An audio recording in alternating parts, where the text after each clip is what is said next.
sa Papa Dudut Stories, ikaw ay hindi nag-iisa.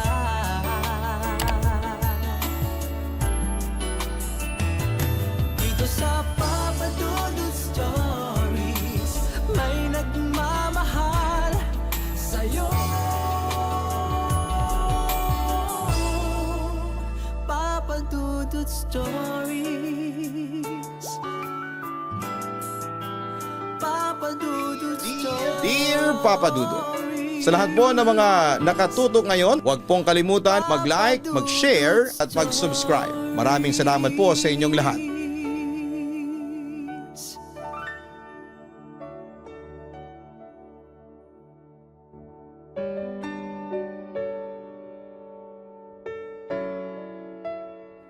Magandang araw po sa inyong lahat. Tawagin niyo na lamang po ako sa pangalang Olin, 16 years old ng San Antonio, Quezon City. Ito po yung malapit lang sa Muñoz Market. Isa ako sa mga tagapakinig mo simula pa ng pandemic at aliw na aliw ako sa mga kwentong tinatampok mo sa iyong YouTube channel. Kaya eto Papa Dudut, na inspired din po akong sumulat sa inyo. Papa Dudut, pinanganak ako sa isang mahirap na pamilya. Ang aking ama ay naghahanap buhay bilang bahagi ng maintenance staff ng isang mall sa North EDSA, habang ang aking ina naman ay isang plain housewife noon. Nakatira kami sa tabi ng San Juan River sa San Antonio, Quezon City. Kami lang noon ang barong-barong dahil hikahos talaga kami ng mga panahong yon. At si mama ay nagpa-part-time sa pagmamanicure and pedicure para lamang may pandagdag kami sa mga pang-araw-araw naming mga gastusin. Samantala ngayon pa lamang Papa Dudut ay aaminin ko na sa inyo, may third eye ako. Simula pagkabata ay nakakakita na ako ng mga hindi dapat makita. Hindi ko alam kung bakit. Wala naman akong ginagawa para hanapin sila. Pero kahit na anong pilit kong iwaglit sa isipan ko, lumalabas pa rin sila. Sa dilim ng sulok sa gilid ng aking paningin, sa salamin o minsan ay direkta sa harapan ko. Sa kabilang banda, madalas ako magsumbong sa mga kapamilya ko tungkol sa mga nakikita kong kakaiba. Pero hindi ito tinatanggap ng aking ama at mga kamag-anak. Pinaparatangan nila akong sinungaling at baliw. Siyempre, masakit yon para sa akin, Papa Dudut. Dahil pakiramdam ko ay sobrang isolated ako sa aking sariling pamilya. Mabuti na lamang naroroon si mama para unawain ako. Alam kong hindi siya naniniwala sa akin dahil wala sa relihiyon namin ang salitang multo. Pero sa lahat ng mga kasama ko sa bahay, si mama lang ang nagpapakita ng awa at pag-unawa sa akin. Hindi niya ako sinasabihang baliw o sinungaling at sa halip ay palagi niya akong sinasamang magdasal sa Panginoon. At kapag natatakot ako ay palagi niya akong sinasamahan at binabantayan.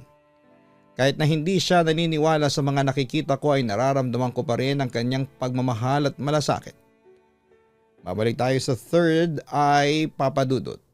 Bale, natutunan kong huwag silang pansinin kahit pa meron akong third eye. Hindi ko sila tinitingnan ng diretsyo. Hindi ako nagpapakita ng reaksyon. Hindi ako tumatakbo dahil sabi ni mama, huwag mong ipapahalata na nakikita mo sila.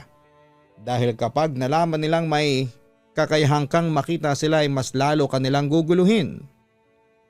Sa loob ng maraming taon ay naging normal na po sa akin ang mamuhay sa gitna ng mga espiritu, mga anino at mga hindi may paliwanag na nilalang. Pero minsan, kahit gaano ko pilit na huwag silang pansinin, sila mismo ang gumagawa ng paraan para mapansin ko sila. Hanggang sa isang matinding pagsubok ang dumating noon sa akin. Isa akong grade 6 student noon sa San Antonio Elementary School. Madalas akong nauwi sa pagiging huling estudyante sa isang silid-aralan. Lalo na kapag learners o kapag natatagalan sa pagsusulat ng notes. Doon ko siya unang nakita, isang batang babaeng nakaupo sa sulok ng classroom, nakayuko, mahaba ang buhok na tinakpan ng muka. Hindi ko siya pinansin, baka anak lang ng teacher advisor namin o baka may naghihintay sa kanyang sundo. Hindi ko siya tinitignan pero ramdam kong nakatingin siya sa akin, Papa Dudut. At nang umalis ako ay narinig ko ang mahina niyang boses. Nakikita mo ako, hindi ba? Siyempre, Papa Dudut, ay pinagpawisan ako ng malamig. Pero hindi ako lumingon. Pilit kong sinarado ang pintuan nang hindi siya tinitignan. Kinabukasan ay andun na naman siya at sa tuwing magtatapos ang klase ay lagi siyang naroon. Pareho ang pwesto, pareho ang itsura. Pareho ang nakayukong ulo. Sinubukan kong itanong sa mga kaklase ko kung may napapansin ba silang bata sa classroom. At sila ay hindi alam ang sinasabi ko. Walang batang babae sa classroom namin. At doon ko naintindihan na hindi siya dapat naroroon. Dahil isa siyang multo. Sa kabilang banda ay naging parte na siya ng pang-araw-araw kong buhay. Tuwing matatapos ang klase hindi ko na kailangang tingnan. Alam kong andun siya. Tahimik lang siyang nakaupo. Hindi gumagalaw pero alam kong nagmamasid siya. Minsan kapag lumalabas ako ng classroom, nararamdaman kong may kasabay akong naglalakad sa likuran. Minsan sa banyo, maririnig kong may mga humahagikik sa kabilang cubicle. Kahit na wala namang tao at isang beses habang nag-check ako ng reflection ko sa salamin, may nakita akong nakatayo sa likod ko. Mabilis akong lumayo, Papa Dudut, at ayaw ko siyang pansinin. Ayaw ko siyang bigyan ng atensyon. Pero isang gabi ay hindi ko na siya kayang baliwalain. Panghapon ang klase ko noon at ang last subject namin ay natatapos sa 6:00 ng gabi. Pero dahil sa cleaners ako ng araw na yon, gabi na nung nakalabas ako. Dumaan ako sa lumang hallway ng school, tahimik, walang tao. Hanggang sa mapansin kong may nakabukas pang classroom. Sa loob ay nakaupo siya. Pero sa pagkakataong ito ay hindi na siya nakayuko. Nakatitig siya sa akin at doon ko siya unang nakita ng buo. Maputlang mukha niya, itim ang mga mata, walang puti. Ang bibig niya ay parang pilit na nakangiti. Pero hindi yon ngiti ng isang bata. Yun ay ngiti ng isang nilalang na hindi dapat nandito. Bumigat ang dibdib ko. Dahan-dahan siyang tumayo. Nakikita mo ako, ate. Sa unang pagkakataon ay hindi ko na kinaya. Tumakbo ako. Nakarinig ako ng iyapak sa likod ko. Mabilis at parang hinahabol ako. Hindi ako lumingon. Nang makarating ako sa labas ng university ay hingal na hingal akong huminto. Tahimik ang paligid. Wala na siya. Napangisi ako at akala ko ay tapos na, pero pag uwi ko sa bahay ay bukas ang ilaw sa kwarto ko. At sa kama ko ay may nakaupong batang babae at nakangiti. Nakikita mo ko? Sabi niya sa akin. Siyempre, Papa Dudut, natakot ako noon at napasigaw, pero bigla siyang lumapit at tumagos sa katawan ko. Pagkatapos noon ay nawala na ako ng malay. Hindi ko alam kung ano mga nangyari sa akin ang gabing yon. Pero nung magkamalay ako ay umaga na. Pero natakot ako kasi nakatali ang mga kamay at paa ko sa 4 na sulok ng kama ko. Agad naman akong pumalag at sumigaw. Pumasok naman kaagad ng kwarto sina mama at papa at mga kapatid ko, pati na rin sina lolo at lola at isa kong tiyuhin. Mapa, ano pong nangyari sa akin? Bakit po ako nagkakaganito? Tanong ko sa kanila habang naiiyak. Nararamdaman ko rin ang pagkirot ng katawan ko. Buong gabi kang nangingisay at sigaw ka ng sigaw. Para kang sinasapian, sagot naman ni Papa sa akin. Huwag kang mag-alala, dadaling kita sa albularyo mamaya. Olin, wika ni Mama sa akin, pero biglang pumalag noon si Lola. Anong albularyo? Dalhin niyo kina Pastor Edwin. Hindi totoo ang mga albularyo. Sa Diyos kayo lumapit para mawala ang kabaliwan ng anak mo, ang sabi pa ni Lola. Hindi baliw ang anak ko. Sinapian siya ng kung ano kaya nagkakaganito. Pagtatanggol pa ni Mama sa akin. Hindi totoo ang sapi. Nag-iinarte at nagpapapansin lang yan si Olin, sabi naman ng tiyuhin ko. Nakaramdam naman ako ng galit sa lola at sa tiyuhin ko dahil imbis na tulungan ako ay inakusahan pa ako ng kung ano. Pero nagdesisyon na lamang akong kalimutan yon dahil na rin sa pagmamahal ni Mama sa akin. Pagkatapos akong dalhin noon kay Pastor Edwin ay pasekreto akong dinala ni Mama sa albularyo. Pinatawas ako at doon napag-alaman na may kaluluwa nga ng batang babaeng kumapit sa akin. Pero napansin ko nang banggitin ang albularyo, ang itsura ng batang babae ay parang kinabahan si Mama. Yung reaksyon niya ay parang kilala niya yung batang dinescribe ng albularyo. Ma, ayos lang po ba kayo? Usis ako kay Mama. Napatingin lamang sa akin ang aking ina. Mamayang kaunti ay may sinabi ang albularyo na siyang nagpakilabot at nagpa-confuse sa akin. Nandito ngayon ang batang babae, Olin, Vilma.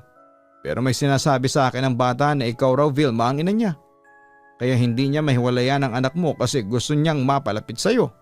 Ang wika pa ng matanda. Baka kamukha ko kasi ang ina ng bata at saka wala naman akong ibang anak bukod kina Olin at Mika, ang sabi pa ni Mama sa amin. Nang biglang may humagis ng babasaging baso sa amin. Siyempre nagulat kami lalo na noong tumama ito sa pader sa likuran ko at nabasag. Ano nangyayari? Bakit may lumipad na baso sa amin? Natakot na wika ni Mama. Nagagalit ang bata kasi bakit mo raw siya tinatanggi? Ikaw raw, Vilma, ang kanyang ina. Sigurado daw siya doon, ang sabi ng matandang albularyo. Wala akong ibang anak, Mang Tonyo. Yun lamang ang sinabi ni Mama. Pagkatapos ay hinila na niya ako palabas ng bahay ng albularyo. Agad kaming umuwi sa bahay.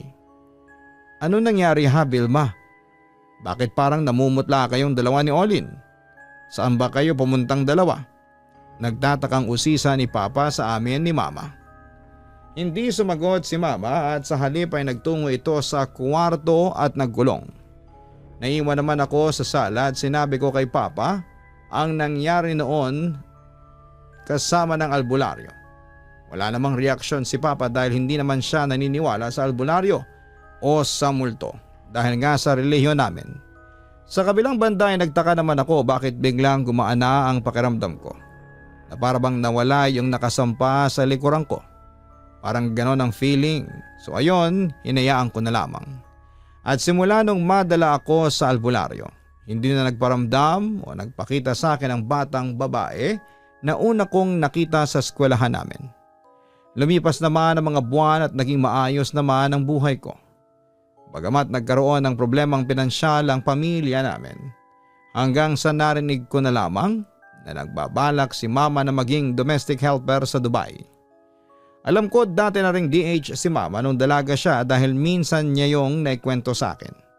Pero 2 years lang daw siya doon dahil nakaranas daw siya ng pang-aabuso sa kanyang employer na Arabo. Samantala'y narinig ko ang usapan ni na Mama at Papa na mag-a-abroad ulit si Mama dahil siya lang ang qualified. Si Papa naman ay walang working experience sa pagiging OFW kaya mananatili siya sa amin. Habang wala si Mama ay mapupunta kami sa pangangalaga ni Lola habang nasa trabaho ang aming ama. Paalam mga anak, paalam. Huwag kayong mag-alala at babalik ako. Magiging mayaman na tayo. Pangako ni Mama sa amin bago siya pumasok sa loob ng airport. Siyempre naiyak naman kami ni Mika. At hindi kami mapatigil ni Papa dahil sobrang nasasaktan kami noon.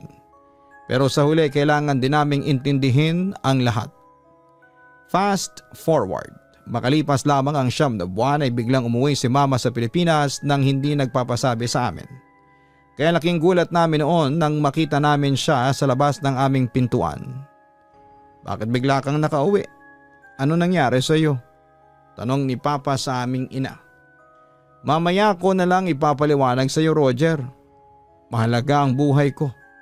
Ito ang naisagot ni Mama kay Papa pagkatapos ay tinanggal ang pagkakayakap sa amin ni Mika. Mga anak, kailangan ko munang magpahinga. Mamaya ko na kayo kakausapin. Inay, bakit po? Hindi niyo po ba kami namimiss? Tanong ng bunso na nagtataka. Anong problema sa iyo, Vilma? Halos 9 na buwan kang nawala tapos bigla kang babalik kaya malamang sabi kami sa iyong mga kwento at yakap. Nagtatakang kasunod na tanong ni Papa. Mga anak, sabik na sabik din ako sa inyo. Mahal na mahal ko kayo. Maging ikaw, Roger, pero hanggat hindi natin nalalaman ang kalagayan ko ay hindi kayo pwedeng lumapit sa akin pa. Napaluhang sagot ni Vilma na mukhang nangihinaan ng loob. Sana'y tatagan niyo din ang loob ninyo sa matutuklasan natin. Pero sa ngayon ay kalimutan muna natin yan at kumain muna tayo dahil sa gutom na ako. Napaisip naman kami sa sinabi ni Mama pero hindi muna namin siya kinulit at sa halip ay pinakain muna namin siya. Ang nakapagtataka ay umupo siya ng malayo sa amin. Napansin ko rin na parang may ketong si Mama. Nagkwentuhan naman sina Mama at Papa tungkol sa pag-aaral namin ni Mika. Pero mamayang kaunti ay nanahimik na ito. Habang nag-uusap sila ay napansin ko mula sa likuran ni Mama ay biglang may umakyat na kung anong nilalang sa balikat ni Mama at umupo ito doon. Nang titigan ko kaagad kung namukaan ng nilalang na ito. Yung batang babaeng tinawag na nanay si Mama. Ang batang babaeng sumanib sa akin na hindi ko makakalimutan. Dahil sa nakita ay napasigaw ako at sinabi ko sa kanila na nakaupo sa balikat ni Mama ang batang babae. Pero sa halip na matakot si Mama ay umiyak ito at humagulho lamang. Vilma, umamin ka na sa akin. Ano ba talagang problema mo? Tanong ni Papa at inusog niya noon ang kanyang upuan para tumabi sa kanyang asawa. May nangyaring masama sa akin habang naroon ako sa Dubai. Minsan umuwi ng Pilipinas ang 2 kong kasama. Pumasok ang anak ng amo ko at hindi ko magawang lumaban. Ang kwento ni Mama na halos maubos ang luha sa pag-iyak. Bakit ka lalaban? Anong koneksyon nito sa pag-uwi mo? Takang tanong ni Papa. Pagpasok ng anak ng amo ko, ako lang ang nasa bahay. Pinagsamantalahan niya ako, Roger. Pinagsamantalahan ako ng paulit-ulit ng gabing yon. Wala akong magawa. Lalong lumakas ang iyak niya at napaupo siya sa sahig. Walang hiyang Arabo yun. Sigaw ni Papa naggalit na galit. Matapos mangyari yun ay parang baliwala lang sa amo ko ang nangyari. Pinagbantaan pa niya ako na papatayin. Wala akong nagawa, Roger. Halos uminit ang kwarto sa iyak at sa galit na nararamdaman ng dalawa. Nakauwi lang ako dahil ilang beses nang may lumalabas na dugo sa ilong ko at malimit akong nawawala ng malay. Nang sinabi ng ospital na may sakit ako ay agad nila akong pinauwi. Bakit niya ginawa sa iyo yun? Sigaw muli ni Papa na papalapit sa asawa para yakapin pero pinigilan siya ni Mama. Wag, Roger, wag kang lalapit. Pagmamakaawa ni Mama. May AIDS ako, Roger. May AIDS ako. Halos magdilim ang mga mata ni Papa. Puro iyak lang ang naririnig sa loob ng bahay. Talagang malaking trahedya ito sa aming mag-anak. Karma ko ito. Karma ko ito sa ginawa ko sa aking anak. Biglang sabi ni Mama. Anak? Anong ibig mong sabihin? Nagtatakang wika ni Papa. Bago mo ko napangasawa, may anak ako sa pagkadalaga. 10 years old ako noong una akong mabuntis. Biktima ako ng rape ng isang pastor. Nagbunga yun at niluwal ko ang isang babae. Ang wika pa ni Mama. Natigilan kaming lahat sa sinabing yon ni Mama. Doon ko rin na-realize na tama yung sinasabi ng batang babaeng multo na si Mama nga ang kanyang ina. Hindi ako handa sa responsibilidad dahil nga bata pa lamang ako noon. Pinabayaan ko si Gail. Pinagmalupitan at dumating ang araw na nag 6 years old siya at pumasok sa kindergarten. Hindi pa rin ako naging responsableng ina. Isang araw ay na-cancel ang klase nila at hindi ko siya sinundo sa paaralan. Na-aksidente si Gail, nahulog sa hagdanan, huli na nang ma-rescue siya. Namatay ang anak ko dahil sa kapabayaan ko bilang isang ina. Papadudot, ang kwentong yun ni Mama ang siyang nagpaiyak sa amin. Nakita ko rin na umiiyak ang multong babae. Nagpakita si Gail sa akin noong nasa Dubai ako. Binalaan na niya akong may mangyayaring masama sa akin pero hindi ako nakinig. Ililigtas sana ako ng anak ko pero hindi yun nangyari. May AIDS na ako. Hindi na ako gagaling, ito na yung kabayaran ko sa pagiging pabayang ina kay Gail. Nagpatuloy sa pag-iyak si Mama.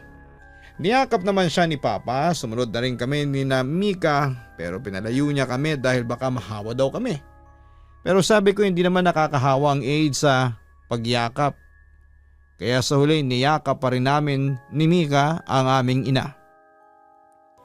Kinabukasan ay nagpunta kami sa doktor na sama-sama. At doon ay naipaliwanag sa amin ang totoo tungkol sa sakit na HIV. Hindi yun nakakahawa ng basta-basta. Kahit sa laway ay walang saling sakit ang pwedeng maganap.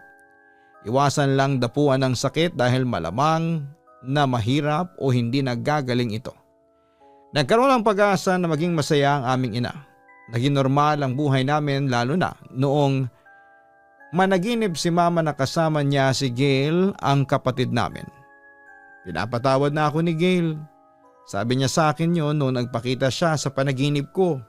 Aniya. Siyempre natuwa naman kami lalo na noong makita naming masaya si Mama. Papadudot, sa ngayon ay buhay pa rin si Mama at lumalaban siya para sa amin. Nakikita ko pa rin ang batang babaeng si Gail na ate pala namin ni Mika. Pero iba na ang aura niya. Masaya na siya at hindi na nakakatakot ang kanyang itsura. Nagpapakita rin ang kapatid ko sa aking panaginip at marami kaming pinag-uusapan. Bagamat hindi ko na ma-share pa sa inyo kasi nakakalimutan ko pagising ko. Papadudot, hanggang dito na lamang po ang liham ko sa inyo. Sana po ay mabasa nyo ito at mapiling i-ere. Muli maraming salamat at magandang gabi sa inyong lahat. Lubos na gumagalang, Olin. Maraming salamat, Olin, sa pag-share mo ng iyong totoong kwento sa aming programa. Huwag kang mag-alala at ipagdarasal namin sa Panginoon ang kaligtasan ng iyong ina at patuloy niyang malalabanan ang sakit niyang AIDS. Patungkol naman sa iyong kapatid na si Gail, patuloy niyo pa rin siyang ipagdasal na sana'y makita na niyang liwanag at matahimik na ang kanyang kaluluwa. Basta palagi mong tatandaan, Olin, hindi kayo pababayaan ng Diyos. Sa laban niyong yan, maging matatag kayo at mas tibayan ninyo ang inyong pananampalataya. Hanapin ang Kaistorya YouTube channel para sa horror stories. Manood ng Papa Dudut Family YouTube channel. Maraming salamat po.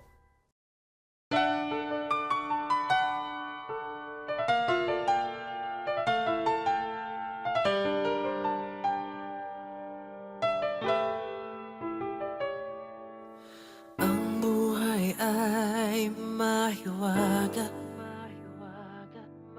laging may lungkot at saya.